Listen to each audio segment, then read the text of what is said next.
اللہ کے سوا کسی اور کی اطاعت جس سے اللہ کی معصیت لازم آتی ہو، شرک۔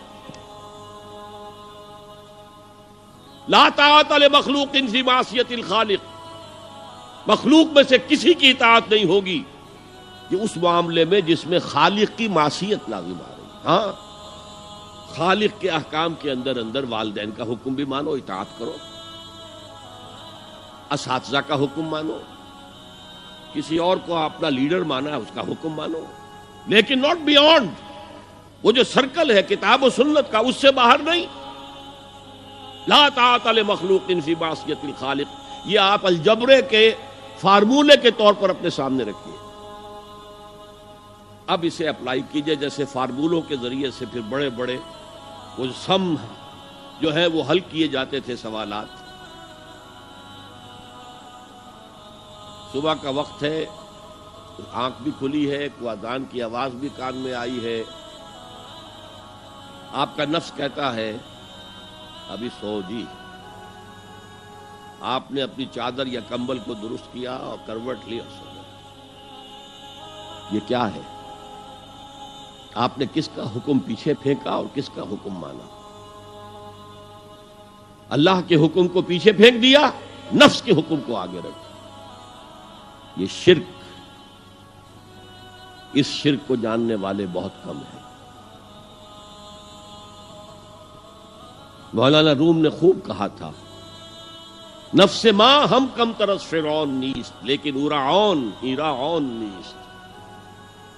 میرا نفس بھی فرعون سے کم نہیں ہے۔ فرعون نے کہا تھا نا الیس لی ملک مصر وہذہ الانہار تجری من تحتی، کیا اس ملک کے مصر کی حکومت میری نہیں ہے؟ اور سارا جو یہ آب پاشی کا نظام ہے، انہار کا نظام ہے، وہ میرے کنٹرول میں نہیں ہے؟ جس کا چاہوں موگا کھلا رکھوں، جس کا چاہوں بند کر دوں۔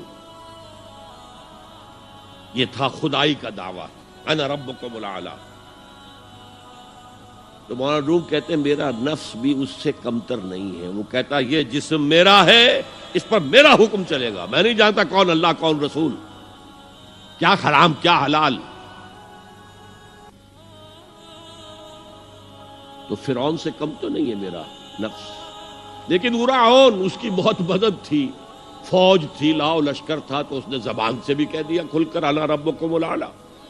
میں مسکین ہوں، غریب ہوں، میرے پاس کوئی طاقت نہیں ہے، میں زبان سے تو کچھ نہیں کہہ سکتا، اندر سے میرا نفس یہی کہتا۔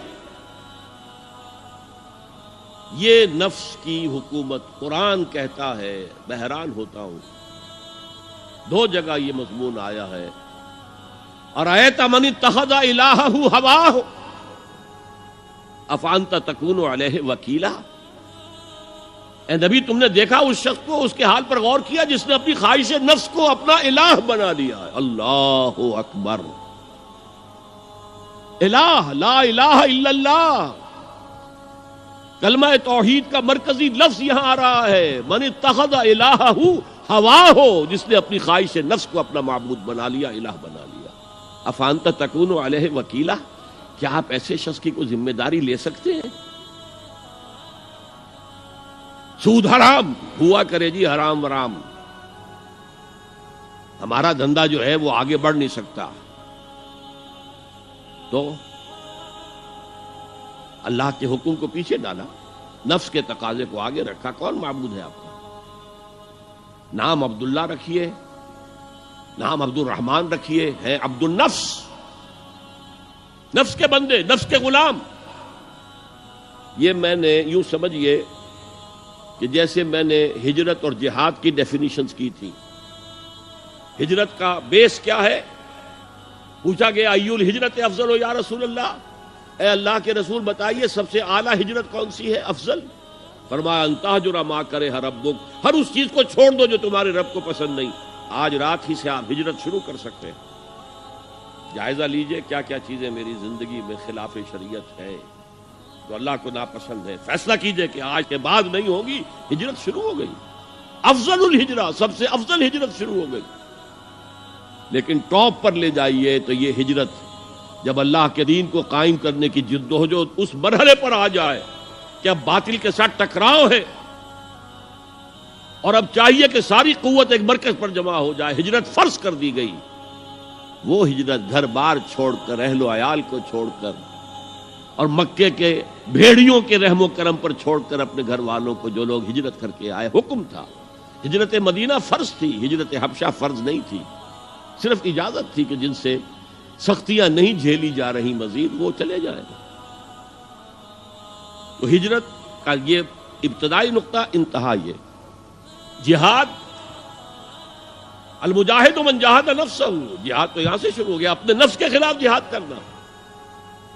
صبح نفس نے کہا ابھی سو جاؤ، آپ نے نفس کی بات کو رد کیا، اپنا کمبل اٹھا کے پھینکا، اٹھے، وضو کیا، نماز کے لیے آپ مسجد چل دیے، آپ نے جہاد کیا نفس کے خلاف۔